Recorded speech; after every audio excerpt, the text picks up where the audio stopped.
Hello, good afternoon, and welcome to Nigeria Now in Equator Vision, where we keep you updated with some of the happenings in the country, ranging looking at various sectors. And we hope that for today's discussion, you do well to join us by Facebook, drop your comments, your views on any of the issue or the matters we would love to discuss this afternoon. I am Sarah Shadasho. I'm doing the program with Sambo Solomon Sabi. Good afternoon. Good afternoon, Sele. All right. Thank you so much, Sambo, for being here. Thank you for having Before me. we get into the matters for today, Mm. we'd love to just keep you updated with what's happening. We will recall that Joe Ajero actually went to the police today to actually write down his statement. And then we also knew of the fact that NLC said if anything should happen, if he's been detained, they will actually go on a protest. But then we've seen that all things being equal, he went down there, wrote his statement, and then he's out. Even though he has refused to give audience to journalists who were present there, but he said that once he gets to the headquarters of the Nigerian Labour Congress, he will do well to speak concerning the matter. So we'll keep our fingers crossed as we give you all the updates concerning that matter. But let's get into the matters for today. And we would love to start looking at what is happening concerning the fact that we are aware that it's already the rainy season and flooding is becoming one of the things we love to discuss because it's beginning to destroy properties, homes, and a number of people have been devastated concerning that. And we're seeing that NEMA is taking the initiative together with the aid coming from the federal government to evacuate as many as they can, talking about 28 states. And looking at the matters of flooding, we cannot overemphasize it, but we know it's a season for it, of course, it's rainy season. But then we will recall that I think from last year towards the beginning of this year, we've been having NEMA talking about the issue of the flooding because we know that the issue of climate change is everywhere. As well as we saw even NEMA talking about the fact that starting from maybe August down to September, because of course we are aware of the fact that when people were expecting, Nigerians were expecting the rain. We saw it being on hold for about 2-3 weeks. Weeks, yeah, Yeah, in just some places a month plus two. Very true, very true. And then it was more like we were experiencing drought. But then, as it is presently, while another part of the country is experiencing drought, another part is experiencing heavy downfall. And we're seeing that has resulted to a number of places. We saw that in Jigawa, Adamawa, and Bauchi. then exactly in Bauchi. And then we've even seen the governors of those states pleading for aid coming from the federal government. But we've had this conversation. But I think the concern for me, Sambo, is the fact that it's not just about giving a warning. But what is the government doing? Because it's one thing for you to tell me to leave my house that is a flood-prone area. But it's another thing for you to provide for me a place that I will stay, a shelter, as well as taking care of whoever will be asked to vacate. Now, this have been the conversation. It's one thing for the government to say, vacate, leave. But what are you doing for those people? And then, of course, we know that I was discussing and I said, I'm happy this year Cameroon did not open their dam. But nevertheless, Cameroon did not open their dam, but we're still experiencing flooding. And yet we're seeing people are dying, homes are being destroyed, farmlands are being destroyed, and we know what that means for us when it comes to food security in the nation. What should be done? Because it's one thing for you to give warning, and I know that we've been going for presently we've had some of our officials going out for concerning climate change. Last year we were in Dubai. This year again we had another climate change summit. But beyond going for the summit, what are we using that knowledge to do? It's one thing for you to give warnings, but it's another thing for you to provide adequate provision for people who will have to vacate their homes because of the flooding. Well, it's quite unfortunate how we behave, in this part of the world. I listened to Falana when he was speaking at the NBA conference this year, and then he mentioned something about organizing conferences, spending billions of naira or dollars, in organizing conference, and at the end of it, that's all. So he asks, so after spending all of this money, what next? What comes out of it? So I think he's just raising a concern that government are fond of just organizing conferences, giving it a very good caption, a topic, a theme, whatever you can name it, and then people coming, sitting down, discussing, and then maybe whiling away time. Some people see it as an avenue for them to catch up with old folks, classmates, colleagues, from a different part of the country, or wherever they are coming from. Some people see it that way because you can just narrow it down to that. If at the end of the day, nothing comes out of it. So you could just say that's just the reason for people to just catch up with old folks. That's it. So the question you ask, what should be done? The government know exactly what to do. They know. A serious government know exactly what to do when it comes to protecting life and property of our citizens. We talked about the issue of insecurity yesterday. It's part of it, because now we are talking insecurity. We are talking about food insecurity, food security. When there's no food, what the result will turn out to be. That's why we have people going into banditry, criminal activities rather, let me put it that way, and then in the name of hunger. So you see, so from there the government can curtail that, by putting the proper mechanism to curtail all of these things that will lead to an ugly situation that people will be frowning at, whether stealing, robbery, kidnapping, and so on and so forth.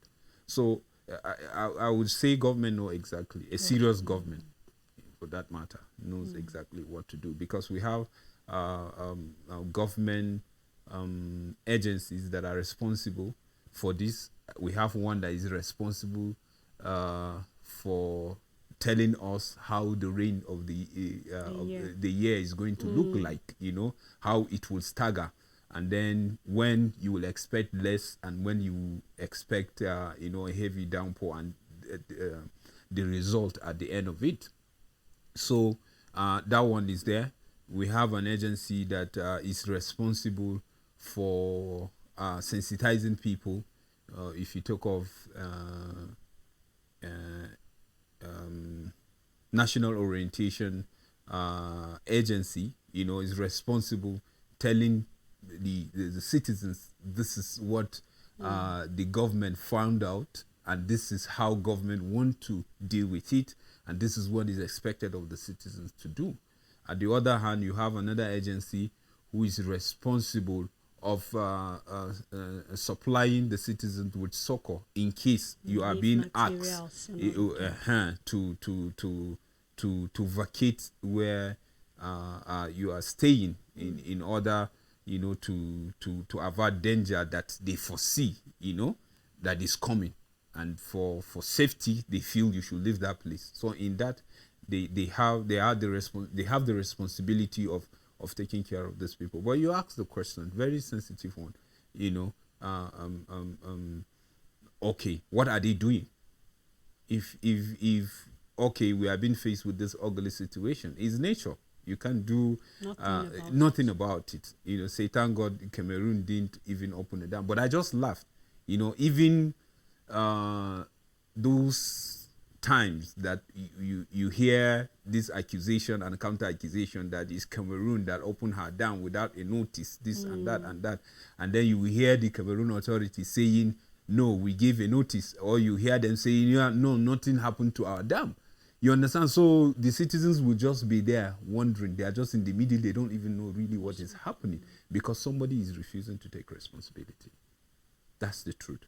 But you see, like I said, a serious government will know the right thing to do at the right time. Okay, this thing is happening. You are evacuating people. In the first place, the citizens have her own, in the sense that some people build in waterways. Sure. Right? Where are the agencies that are controlling the building in communities, in states, in cities? Where are they?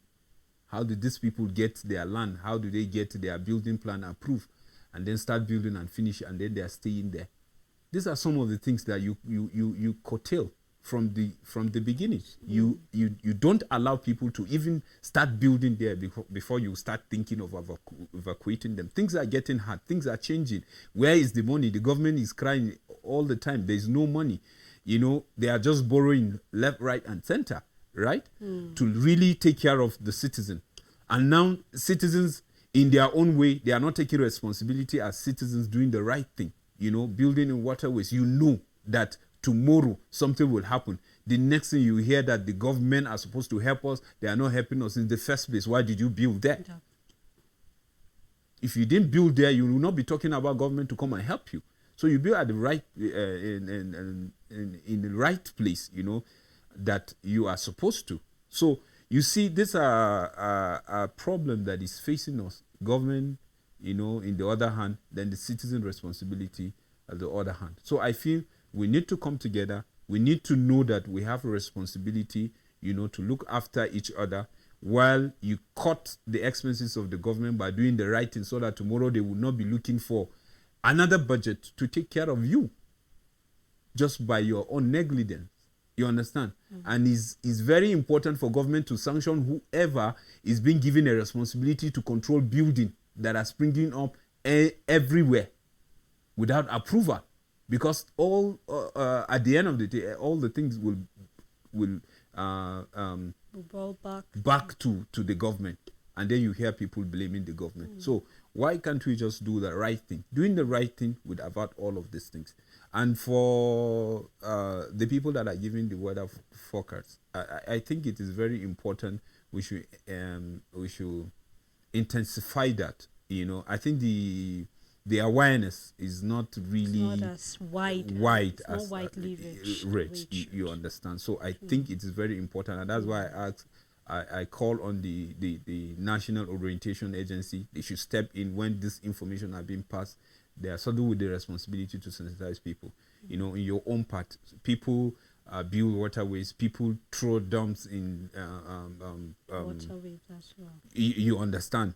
And drainages and the rest, and then the water is there flowing, supposed to flow like just with ease, and then the water is struggling. Definitely the water will find a way, you know, to just navigate its way, you know, to wherever its destination is. You understand? So I feel we all have responsibility. The citizens should do their part, and then we should not wait until the situation is out of hand. And you see, when government, I think this part of the world is quite unfortunate, because we love issue of fire service approach, because somebody is thinking is when that thing happened, that's when he will get his money. No, if you are doing that, you are not even patriotic in the first place. You are not even thinking about the government spending. You are not even thinking about you are just selfish about yourself, because you are looking for situation to go back so that you will get something, and I think it is wrong. It is wrong. Very true. So you really laid the emphasis properly. That I love the fact that it's both ways, the government and the people.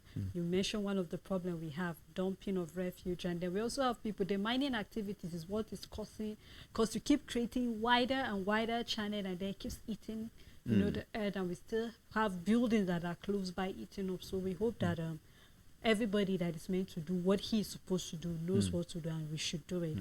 Now let's look at what is happening on in the educational sector. Just recently we saw where about 70,000 students fear to be deported from Canada. And this is as a result of some of the new immigration policies that was being set up. Now we know that every country has its policy. There are certain countries when you go there to study, you're not permitted to work while schooling. And there are others that give you the right to. You can school and still work because you have dependents coming to stay with you. Now we see that Canada is changing that, and that will really affect Nigerians as well that are schooling there, because according to the report here, Nigerians are the second immigrants in that country after India. So just between January to June of last year, about 18,000 students, that's from Nigeria. So you are yet to even get the number for this year. Now, why am I going that direction? Is because I'm trying to bring the spotlight to educational sector. We've had quite a number of things happening there. We still have the issue. Just yesterday, ASU and federal government had a meeting, which they did not conclude whether or not they want to go on a strike. And this is because the government have neglected a number of things, talking about the infrastructure in the school, talking about a number of things that the government is meant to do for their federal institutions, which they have refused to do, according to ASU. And then we can go back to even some of the agreement as back as 2009. Till date, the government is yet to even do certain things. And so these are part of the things that are just trying to bring the attention of the government. Just yesterday, we were looking at part of the reason why there might be a protest in October. And this all boils down to the fact that when we keep talking about governance, we cannot talk about that without talking about education, because each time we talk about education, we always talk about the fact that that is more like the heartbeat of development in any country. Sure. And it is not just limited to schooling, because every day we learn. But then schooling is just more like giving you more like a starting ground for you to get your bearing or your footing in the country. Now, with what that is happening, and we keep seeing, I mean, just recently we saw an article talking about the fact that there's a number of things happening in education, and here you are talking about if you're 18 years, that is when you should get admission. If you're below 18 years, you should not get. What really do the government feel, or what is their body language telling Nigerians at a time like this where we're looking at, look at the way we're being treated outside. Just when we saw what the UK did as well, changing their own policies. Now we're having Canada. We don't know which country is going to take up next, affecting students schooling there. So I just want us to look at it from the point of what is the government doing concerning the educational sector presently. A number of people have come out, analysts, people are talking about, please do something. And it seems as if each time you talk, it seems as if the government is not paying attention to what's happening. Well, we'll keep talking. We'll keep talking until the government realize that something is wrong. And then you can't, as a country, neglect your educational system and then think that it will be something. You will stand shoulder to shoulder with a community of nations that brag, that said we have arrived in the future. You are just doomed. So I feel any serious government should not play with her educational system. That's not the ultimate. But like you said, that's where it gives you your bearing, the starting point. Because it opens up your mind, to bigger things, to how things are being done. That's the reason why it is very important wherever you're coming from, you should think globally and act locally. If you think globally, what is obtainable globally out there and how you can apply it locally to suit whatever belief, whatever culture that you are practicing. It doesn't stop you. That means you're open-minded, right? Okay, look at it. Just the educational system. We see how one time in this country, a lawmaker, a member House of Representatives, presented a bill. You see how they disgraced him. His colleagues, I believe he was shocked how some people were discussing the bill. I believe he was shocked. And I believe maybe he was just turning. Am I in the right place? What is he saying? No leader, public Holder. office holder should send his child While on seat, send his child abroad. It's a slap to the nation. But look at how they disgraced him and they threw out that bill. And I hope some bold, young, vibrant lawmakers that are coming will reintroduce that. I think it should be part of what this end bad government, whatever. I think that should be included. Because if all of their children are schooling here, believe me, Saleh, they don't need to. They don't need to be reminded. They will know. Because the children will come back and tell them this is how they are suffering. This is the lapses. It's not that they are not trying. They are trying, but they are not doing enough. That's the point we are trying to make. They are not doing enough. If you're doing enough, we don't want to hear lecturers saying they are going on strike. On what? Must you remind the leaders about the importance of education? Without the education, will they be there? As simple as that. Just make it as simple. Don't make it as if it's a rocket science that you have to come together and build something that will go to the sun and come back. No. As simple as that. You can write, you can read speeches. You can say this is your policy and the rest without the education. And some of them, most of them, if not, most of them enjoy free education. But look at it today. We are talking about loan. How on earth in this part of the world, I'm not saying it's no good, but are we that advanced? We are not, ma. We are not that advanced in this country to give that loan because we are still struggling. So are you trying to tell me you collect loan to give student loan to pay when? When actually you finish your first degree and you spend 10, 15 years without getting a job. Are you trying to tell me that loan is still lying down there without interest? If it's with interest, how many percent? And when you get the job, how much is the minimum wage that cannot buy the bag of rice? And then from there, that's when you start buying. You start paying the loan. And for how long? And then the young man wants to settle down to get married. And then he's telling his girlfriend that he's not ready. He has a loan to settle. You know, why can't you subsidize the loan? And look at it now. I'm happy because these things are happening in other countries because we feel that is just where we'll just take our children and hide them and they will study. And some of them, they go there. Look at the exchange rate.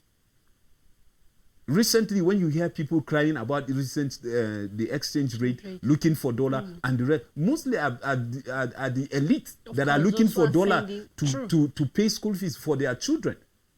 You understand? And you hear that cry from them. And if you see any subsidy or any plan to make that particular forex, whatever, flexible, it's for the elite. It's for the elite. I don't buy granite with dollar. So they are the ones that need even the dollar. And you ask me, it's not because they are doing business. It's because their children are out there. So if that thing will affect them and then the children will come back here and then we'll all gather and say, let the institutions here work. And it's possible. Why our citizens going out there and they're doing well, even with the nature of our system here? Then that means if it's been fixed, why can't we hear people coming from all African countries coming to study here? Is it a crime? It's not a crime. And it is possible. It's just that the mindset, what you are thinking, how you want to see the country. You understand? So we have to think globally and act inward. If you are giving people responsibility to do certain things, they are not doing it. As a leader, with the power given to you by the Constitution, you fire them. This is governance. It's not politics. It's governance. And this country must work. This country must work. And if this country must work, you have to engage. Who are the people in the school? They are the youth. If you say you have the youth at heart, then we should begin to feel it from this sector. You understand? Now they are talking of strike. Since 2009, we are discussing the same thing. Is it not a shameful thing to the government that since 2009 you are back and forth with lecturers? If you do the right thing, you will hold the lecturers responsible. You will not hear the issue of, let my people go. Definitely. Because you put them to their toes. You ask for this, I'm giving you. The students will even have the liberty to write petitions on things that are not working. If there is no light, if the hostels are not well organized, if there's no water, if the school is not conducive for the student, would write and they will ask and they will demand. Government is giving you this, you're supposed to do this. So I think we should think as a nation and as leaders that we really want this country to thrive, to be in the global map. We have to think inward, concentrate on the education, do the right thing. This issue of strike, please, anything that the government can do, let them do to avert this, because it's not telling good on this particular regime. You understand? Because it's just a button shift. It's not a change of government. So it's not telling well. if you can take these years, struggling on one thing, don't blame and say this thing is coming from past government, that they didn't do things right. Okay, you that is doing the things right, what are you doing to correct or to fix, what is being wrong before? So these are some of the things, the yardstick that people will use masses to judge you. You talk about education, you say if you come, you will fix it, you make it conducive, and you're talking about loan. Subsidize it. Now the children of the common man, they are dropping. Some are defrauding their admission because they can't afford 100 and plus. It depends on the course you are reading. True. Which we want to hear, maybe a 40,000 tuition fee, the rest taken care of by the government by doing the needful. Those monies that you want to give as a loan, take it back to the school, fix them, make it work. Let the lecturers be comfortable. Let them go for training and training and training and training. That's how to grow the sector and do the right thing. And then let all their children study here. Let's all study together. Look forward to that bill being passed, honestly. Yes. Because I think, just like you said, I think this is the bill that should be revisited again. Honestly, I hope it has not been flinked out totally. Well, thank you, Sambo, so much for highlighting all of these important points. We hope that they are listening, and we hope to see better change, hopefully. Amen. As well, thank you to our viewers and our supporters for making it out to be here on the program. We look forward again to doing this together with you tomorrow. Until we come your way again, please do have a lovely day ahead.